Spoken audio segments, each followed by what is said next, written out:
Bantuan usaha mikro kecil menengah atau UMKM dari pemerintah pusat sebesar 2.400.000 kepada masyarakat yang berdampak COVID-19 pada tahun 2020, sebagian sudah berhasil disalurkan.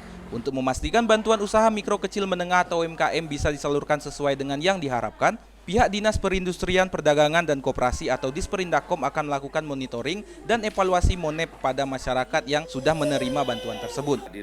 Disampaikan pelaksana tugas PLT Kepala Disperindakom untuk UMKM melalui Kabid Perdagangan dan Koperasi, menyebutkan bahwa pada tanggal 21 Oktober 2020 lalu, pihaknya sudah melakukan monitoring dan evaluasi tahap pertama. Dari hasil MONEP tersebut, menurutnya para penerima sudah tepat sasaran dan sesuai dengan yang diharapkan. Apa aja, Pak? Di lapangan yang kita cek adalah sesuai dengan keterangan mereka bahwa mereka pedagang sayur atau pedagang lontong, pedagang bakso dan sejenis usaha lainnya. Yang kami cek itu adalah benar, tapi yang sisanya belum kami mantau, mungkin untuk periode kedua.